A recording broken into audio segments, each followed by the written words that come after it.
Olá, seguindo montagem de programas de treinamento de força, hoje nossa última aula sobre variáveis do treinamento de força. E vamos falar dessas duas variáveis aqui, velocidade de execução, que muita gente chama de cadência do movimento, e respiração. Então vamos seguir. Sobre velocidade de execução, há uma linguagem mais ou menos assim, em livros textos, artigos científicos,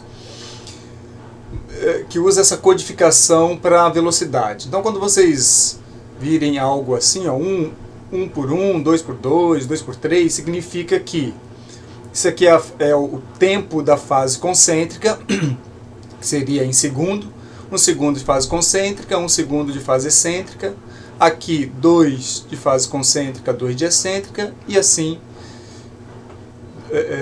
segue a mesma lógica. Então é uma forma de facilitar a descrição. Ou vocês poderão ver algo assim também, né? 1 por 1, 2 por 2, sempre o primeiro número concêntrico, o segundo excêntrico, isso dado em segundos. Há às vezes algo assim, e neste caso, quando vocês virem algo assim, isso aqui seria a fase concêntrica, 2 segundos, isso aqui seria uma pausa, no final da fase concêntrica, 1 segundo, isso aqui é a fase excêntrica, 2 segundos, e isso aqui uma pausa no final da fase excêntrica. Então, isso aqui é só porque de vez em quando vocês poderão encontrar isso escrito em algum lugar, para vocês entenderem o que significa. Mas, e obviamente que há muitas formas da gente variar a velocidade da execução, mas vamos discutir aqui se vale a pena ou não. Bom, com exceção ao treinamento de potência, a minha recomendação é o que eu chamo de velocidade de conforto, desde que condicionada à preservação da segurança no exercício. Claro que a coisa mais importante na execução do exercício é que ele seja feito com segurança técnica para diminuir a chance de lesão. Mas, só para vocês entenderem o que eu estou chamando de velocidade de conforto. Se eu pedisse para alguém fazer uma corrida numa esteira, dissesse, olha, faz uma corrida numa esteira. Corra aqui, vamos fazer por exemplo, uma espécie de aquecimento, mas faça uma corrida. Ninguém vai correr no máximo e ninguém vai correr muito levinho. Cada um vai estabelecer um ritmo próprio, que é um ritmo que eu chamo de velocidade de conforto. Eu estou dando exemplo na corrida, na esteira, mas porque isso também serve para o treinamento de força. Se você pedir para a pessoa fazer o movimento numa velocidade que ela acha, numa cadência que ela acha confortável, isso também vai acontecer. Ela não vai fazer nem muito rápido e nem muito devagar. Ela vai estabelecer uma velocidade que é confortável. Agora, é claro que há pessoas que você pede para fazer uma velocidade de conforto e às vezes ela faz uma velocidade acima do que você imaginava que ela faria e numa condição que você começa a perceber que a segurança não está legal, porque ela não está muito bem coordenada. Aí, neste caso, você pode determinar uma cadência para fazer um pouco mais lento. Mas, de modo geral, quase 100% das vezes, não tem problema. Você pede para a pessoa fazer uma velocidade, ou uma outra estratégia é você demonstra uma velocidade que você acha confortável, sem se preocupar muito com o tempo, e pede para a pessoa fazer. O treinamento de potência sempre precisa ser feito na máxima velocidade, mas o restante a gente não tem visto grande importância nessa variação de tempo, não. Eu vou mostrar algumas coisas para vocês sobre isso. Um artigo bem interessante sobre isso é do professor, liderado pelo professor Cleito Libardi, que agora, inclusive, deste ano. Veja só, 20 voluntários tiveram uma perna designada aleatoriamente para um de 3 grupos. Então, uma perna faria, que está chamando de na cadência 2 por 2, então concêntrico e excêntrico. A outra perna, o importante é entender que Uma das pernas sempre ficou no com, né, porque dá aqui 20 pessoas. E depois o grupo foi dividido, as pernas foram divididas em self, e self é V aqui. Vamos entender o que é o self. O self seria uma cadência desejada até a falha. Então, pedia para as pessoas, faça numa cadência que você deseja, que eu estou chamando de conforto, mas que eles chamaram de cadência que a pessoa desejava, até a falha, com N de 10 pernas. E uma outra situação que era o self EV, que era também a cadência desejada, mas apenas até completar o mesmo volume desse grupo aqui, o com. Lembra que, como volume, existe algumas formas de calcular o volume, já mostrei isso lá nas primeiras aulas, mas de modo geral, se multiplica o número de repetições pela carga. E obviamente que esse grupo que fará numa cadência mais lenta, terá um número de repetições menor. Então, quando você multiplica o número de repetições pela carga, não vai dar exatamente a mesma coisa. Então, esse grupo se deixou fazer quanto conseguisse, e vai ter um número de repetições maior do que aqui. Mas esse aqui eles encerraram até completar o mesmo volume que esse aqui. Então, a pessoa fazia... As primeiras séries eram feitas até a falha e a última era interrompida caso se fosse ultrapassar o mesmo volume que aqui, se interromperia a última série. Aqui. Bom, aqui ele tem alguns... Antes, né? Como foi o treinamento? Fizeram usando uma máquina, uma extensora de joelho, fazendo 2 a 3 séries a 70% de um RM, 2 vezes por semana, por 8 semanas, e mediram a área de seção transversa do vasto lateral por ultrassom. Eu sei que eu falei bem rapidinho, mas como é gravado, vocês podem dar uma pausa e processar a minha fala.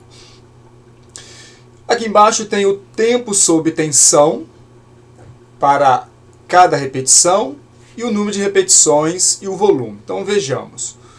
Veja que o tempo sob tensão no grupo com, obviamente, foi de 4, porque era 2 segundos na fase concêntrica e 2 segundos na fase excêntrica. O grupo self, eu vou pular para cá, que é aquele que se pediu para fazer na velocidade de conforto, veja que ele fazia bem mais rápido. Então, dava perto de 1 segundo na fase concêntrica e perto de 1 segundo na fase excêntrica, que é o que a gente realmente percebe de modo geral quando pede para as pessoas fazerem nessa velocidade de conforto. Esse aqui também era o self e obviamente a cadência foi parecida.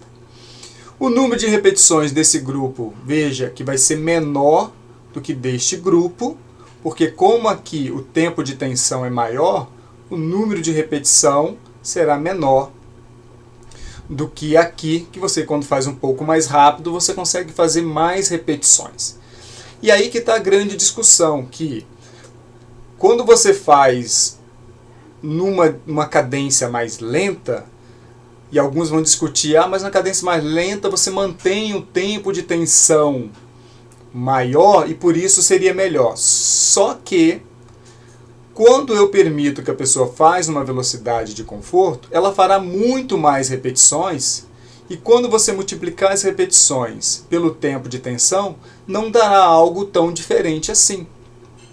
Dará algo que não é pelo menos suficiente para a gente ver mudança de resultado lá na frente. Então aqui eles têm qual foi o volume total. Perceba que o volume total desse grupo foi maior, porque fazia muito mais repetições. Tá? Mas quando multiplica o volume pelo tempo de tensão, que é um cálculo que faz mais sentido realmente, esse grupo foi um pouco menor. Agora, o mais interessante para a gente não mais interessante, mas o interessante é a gente perceber que apesar dessas diferenças de número de repetições, da cadência, do volume total, do volume vezes o tempo de tensão, vamos ver o que aconteceu com os resultados. Os resultados para a força foram os mesmos. Todos os grupos tiveram ganho comparado a antes, como vocês percebem aqui, mas não houve diferença entre os grupos. Aqui para a área de seção transversa, mesma coisa. Não há ganho do antes, comparando o antes com o pós, mas não entre os grupos. O que o trabalho então mostra para a gente que essa cadência não é importante, não foi importante nem para o ganho de força, nem para a área de seção transversa, desde que você permita que a pessoa faça até a falha concêntrica, embora neste trabalho aqui eles mostram que uma das séries pode ter terminado inclusive antes de ir até a falha concêntrica. Mas a gente já tem alguns trabalhos, vários na verdade, que mostram que quando você trabalha com uma intensidade acima de 70%, você não precisa ir até a falha concêntrica. Faltando 2, 3, às vezes até um pouco mais, você vai conseguir ganho de hipertrofia de forma similar. Então o resumo disso aqui é que a cadência não foi algo importante nem para a força e nem para a área de seção transversa, desde que você faça até repetições máximas ou perto do máximo. Por isso que isso aqui eu estou citando um dos artigos, né? Mais novo inclusive. Só para mostrar que não mudou muito de interpretações anteriores. Então é por isso que eu peço para as pessoas, quando vão fazer o exercício de força, para fazer numa velocidade confortável. Ainda que, um parêntese, se você quiser aumentar o estresse, a gente sabe que dá mais, se você der um tempo maior na fase excêntrica, um tempo de tensão maior na fase excêntrica, você vai gerar mais estresse do que se você estabelecer o mesmo tempo, a mesma cadência. Então, para aquelas situações em que você tem esse interesse de aumentar a intensidade apenas pelo tempo de tensão, você pode aumentar o tempo de tensão para a fase excêntrica, que a gente sabe que é mais estressante. Que grupos fazer isso? Principalmente grupos já bem adaptados. Só para dar um exemplo, fisiculturista você pode fazer isso. Não vale a pena fazer sempre, porque a gente sabe hoje que microlesões não são um fator tão importante para a hipertrofia. Há quem diga que não tenha qualquer importância, mas isso está em discussão ainda. E além disso, se você causa microlesões, parte da síntese de proteína que iria para a hipertrofia terá que ser dirigida para recuperar uma musculatura, células com microlesões. Isso aqui é uma outra coisa interessante. A pergunta é: treino para potência gera hipertrofia? Classicamente se fala até hoje, né? E nos livros vocês vão encontrar isso, que o treino de potência ele é melhor para desenvolver força do que para desenvolver hipertrofia. Vocês vão ver isso em qualquer livro clássico. E essa revisão aqui, que é a revisão agora também de 2020, aliás, eu sempre esqueço de falar a data, hoje eu estou 24 de novembro de 2020 gravando essa aula, e nesse artigo que buscou comparar o treinamento de potência e o treinamento convencional em relação à hipertrofia, eles não encontraram nenhuma diferença.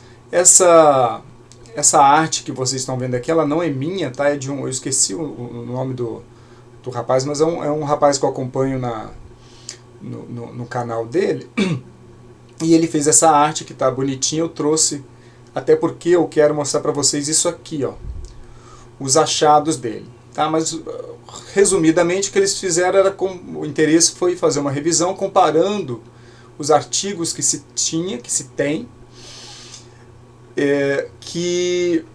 comparando potência com treinamento convencional em relação à hipertrofia. Vou mostrar aqui para vocês os achados, os resultados. Então veja, o treinamento pliométrico e de força pode produzir efeitos similares na hipertrofia muscular.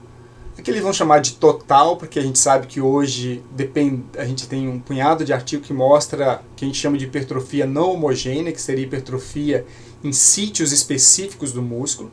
Então eles vão falar que a interpretação final deles é de que quando se compara a hipertrofia total do músculo para os grupos das extremidades inferiores, isso porque eles tinham pouco, não lembro se tinha algum estudo para membros superiores, então como eles tinham mais resultados de membros inferiores, eles vão fazer essa interpretação. Em pessoas destreinadas, porque os artigos que eles tinham eram em pessoas destreinadas, e num tempo relativamente curto, porque os estudos que se tinha também são estudos de curta duração, mas o que eles vão dizer que, considerando isso, estudos de curta duração, pessoas destreinadas, o treino pliométrico e o treinamento de força convencional gerou o mesmo ganho para a hipertrofia. A combinação, já pulando aqui para baixo, a combinação do pliométrico e o treinamento de força não produziu um efeito aditivo, um efeito que se soma sobre sinalização anabólica ou sobre crescimento muscular. Obviamente que esse artigo em si, ele não resolve o problema no sentido, eu não posso afirmar categoricamente que o treinamento pliométrico, que é um treinamento de potência, ele gerará a mesma hipertrofia em todas as situações, porque a interpretação que eles fazem aqui é para uma situação específica, mas está acontecendo algo aqui que os livros-textos não chamavam atenção para a gente, de que o treinamento pliométrico pode sim produzir hipertrofia, e essa hipertrofia não é diferente do treinamento convencional.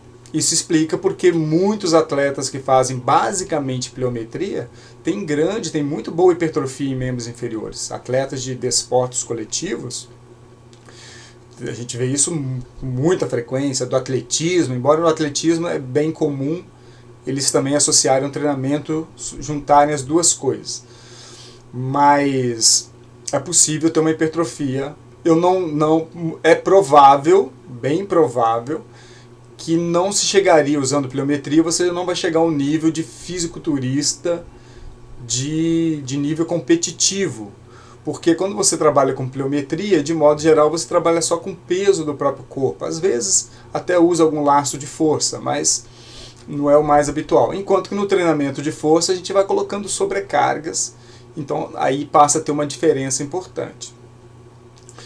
Então, para terminar a ideia aqui da cadência, resumindo, velocidade e conforto, e eu citei alguns artigos aqui só para fundamentar o porquê que eu prefiro isso, velocidade e conforto. Ainda que para treinamento de potência, sempre faça na máxima velocidade, porque como potência é força vezes velocidade, e velocidade, portanto, sendo um componente, sempre vale a pena treinar na máxima velocidade. Agora, em relação à respiração, como deve ser a respiração no treinamento de força? Se o treino for leve, treino de resistência de força, que você faz muitas repetições, não há grandes preocupações com a respiração. Você pode respirar naturalmente, sem se preocupar muito com isso. Quando o treino é moderado, já passamos para uma carga mais próxima de 70% para cima, aí a recomendação é mais ou menos assim. Na fase concêntrica, você expira, e na fase excêntrica, você inspira. Nem sempre, aqui eu vou sentir falta da aula presencial para eu demonstrar uma coisa que eu faço, por exemplo, no agachamento, que não segue exatamente, não é exatamente isso. Vou tentar ver se eu explico para vocês. Mas antes de eu explicar a história do agachamento, deixa eu falar por que se propõe isso. Por que na fase concêntrica você faz a expiração? Porque quando você vai fazer a fase concêntrica, só para vocês enxergarem, imagine fazendo uma rosca direta. Quando vocês vão fazer a rosca direta, na fase concêntrica é uma fase de maior esforço. E quando você, ao vencer a carga, ao tentar vencer a carga, você vai fazer mais esforço, você expirando, você vai proteger principalmente a sua coluna lombar, porque um dos músculos importantes respiratórios importantes para fazer expiração é exatamente o transverso do abdômen. Então, quando você vai fazendo uma certa carga e expirando, o transverso do abdômen estará trabalhando e ele vai agir como se fosse uma cinta protegendo, forçando todo o componente visceral contra a coluna, então gerando como se fosse exatamente uma cinta protegendo a coluna lombar. Então, essa é a lógica. E uma coisa que se chama, que às vezes se fala, é você fazer algo que se chama de manobra de valsalva parcial, que é exatamente você soltando o ar aos poucos. Né? Você mantém um certo tônus, porque quando você...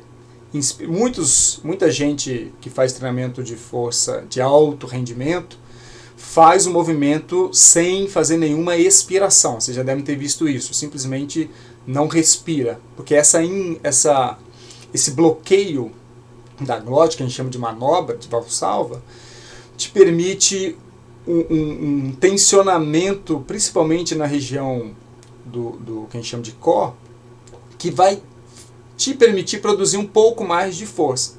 Então, no atleta de alto nível costuma usar essa estratégia para conseguir produzir um pouco mais de força. Mas isso, que a gente chama de manobra de valsalva, tem alguns riscos fisiológicos. Infelizmente não dá para explicar tudo aqui, mas possivelmente, se vocês pegarem um livro de fisiologia como o do McCartney, vocês vão ver lá quais são as preocupações dessa manobra. Mas a gente pode fazer então a manobra parcial. Você, quando termina a fase excêntrica, então você inspirou, e aí você vai fazer a fase concêntrica, né? Imaginando a rosca direta, subir novamente o peso, você vai soltando o ar devagar, mantendo um grau de tensão na região abdominal, para que o transverso do abdômen consiga fazer esse trabalho de cinta. Tá? Essa é a lógica. E a história do agachamento? Por que eu, por exemplo, faço mais ou menos assim no agachamento? Como a lógica da expiração é exatamente para você proteger mais a lombar, então no agachamento eu tenho interesse em proteger a lombar tanto na fase concêntrica quanto na fase excêntrica. Então quando eu estou subindo, eu vou subir expirando, fazendo essa manobra de manobra de valsalva parcial. Então eu vou soltando o ar aos poucos quando eu estou subindo no agachamento. E quando chega lá em cima, eu dou uma inspirada, né, dou um tempinho de aproximadamente 1 segundo para inspirar, e quando eu desço no agachamento, fazendo a fase excêntrica, eu vou soltando o ar de novo. Então, repare que no agachamento, tanto na fase concêntrica quanto na fase excêntrica, eu faço soltando o ar lentamente para proteger a lombar. Então, não precisa ser sempre essa lógica, se na concêntrica sempre fazer expiração e na excêntrica sempre fazer inspiração. O mais importante é você entender que essa expiração é para proteger a sua região lombar, principalmente, fazendo esse trabalho de cinta. Portanto, dependendo do exercício, não há nenhum problema você chegar ao final do movimento, ou de parte do movimento, dar uma pausa, respirar, para você completar, tá? Não tem problema não. Então, porque eu já expliquei, qualquer coisa, se vocês não tiverem entendido bem, eu explico depois com mais calma. E quando o treino for intenso, muita carga, então, como eu disse, muita gente usa a chamada manobra de valsalva, que é esse bloqueio da glote, porque você consegue produzir mais tônus muscular geral, e com isso você consegue produzir mais força. Mas essa manobra de valsalva tem alguns riscos. É bem raro dar algum problema, mas tem alguns riscos. E aí a discussão é um pouco mais demorada, eu não consigo explicar com frases curtas. Se eu fizer isso, certamente vai ficar faltando informação. Há também hoje uma preocupação com isso aqui, ó. Eu vou mostrar uma comparação para vocês entenderem. Repare, isso aqui são fisiculturistas bem conhecidos, né? O Arnold, todo mundo conhece bem. Esse aqui também é um fisiculturista muito conhecido. Ele ficou famoso exatamente por essa manobra, que no inglês se chama de Draw-In Maneuver, ou Stomach Vacuum. E essa é uma manobra que os fisiculturistas faziam. Há quem faça ainda, mas esse aqui, por exemplo, é uma foto mais nova. E nessa manobra, o que a gente percebe é essa coisa, essa capacidade dessa musculatura abdominal, ela é tão trabalhada e tão forte que ela consegue empurrar os órgãos viscerais, deslocar os órgãos viscerais para cima, por exemplo, ou para trás, ou alguns até fazendo algum grau de diminuição desse volume, né, dando uma achatada nos órgãos. Então você tem um cenário como esse. Bom, o que eu quero dizer com essa história aqui é o seguinte: você só consegue fazer algo como isso, além, claro, de muito treino específico, treino respiratório, se você tiver o transverso muito forte. E aí que entra uma coisa muito importante. O músculo transverso do abdômen, a gente não consegue trabalhá-lo com cargas externas, por exemplo. O transverso ele não trabalha em exercícios abdominais convencionais. Quando que ele trabalha? Ele trabalha principalmente em exercícios respiratórios. Então, quando você aproveita uma fase concêntrica para trabalhar o transverso, ele vai contribuir para que você tenha um transverso bem forte, e pode ser que parte disso que eu estou mostrando aqui em cima, veja esses fisiculturistas, a diferença em relação a isto aqui. Quanto disso aqui é fraqueza do transverso, eu não posso afirmar, não sei. Mas veja que são todos muito musculosos, então é difícil imaginar que isso aqui tudo seria por excesso de gordura, por exemplo. É bem provável que se o transverso tivesse bem forte, essa massa protrusa ela não estaria desse jeito, pelo menos teria um abdômen menos protruso. Então, isso aqui só se consegue com transverso bem forte, e essas pessoas aqui, esses fisiculturistas e outros que fazem isso, fazem muito treino e conseguem algo que às vezes chega a dar medo, como isso aqui, né? Aqui já está dentro de um cenário menos assustador. Então pode ser, é provável que essas coisas aqui em cima sejam em parte, pelo menos em parte, por um transverso não trabalhado. Aí não esqueça, para trabalhar o transverso, exercícios que envolvam expiração. Quando você vai fazer uma carga grande, aproveite então para, durante a fase concêntrica, ir soltando o ar aos poucos. Dependendo da situação, também na fase excêntrica, soltando o ar aos poucos, que provavelmente vai ajudar que pelo menos não aconteça coisa como isso aqui. Bom, então aqui nesta aula eu termino as variáveis do treinamento. Na próxima videoaula 36, a gente já começa um outro conteúdo, que vai ser a última parte do conteúdo regular da disciplina, que é o conteúdo de técnicas de treinamento. Então, o próximo conteúdo é quando a gente vai falar daquelas técnicas bem conhecidas como... Não é só isso que a gente vai falar, mas só para vocês entenderem o que eu quero dizer. Pirâmide, B7, Drop Set, Rest Pause, enfim. O GVT, aí tem uma infinidade. E aí nas próximas aulas a gente vai trabalhar isso. Sempre deixo aqui nosso livro, que está gratuito no site, no meu site, é só entrar lá que ele vai estar gratuito. O nosso blog em atividade. E eu acho que eu esqueci de fato, a última postagem, essa aqui, eu esqueci de fazer essa atualização, mas semana passada, sábado agora, hoje é terça-feira, nós tivemos já uma outra publicação que tem uma pegada mais filosófica e que é bem interessante para quem está fazendo educação física aqui na UFES, na nossa instituição, porque é uma discussão sobre exatamente o projeto pedagógico de curso da educação física, que meu amigo Alvimar, que é filósofo e também formado em educação física, eu esqueci de colocar aqui, mas basta entrar lá no blog que vocês verão a publicação dele mais recente e, obviamente, várias outras que estão lá. Então é isso, fico aqui, até a próxima aula.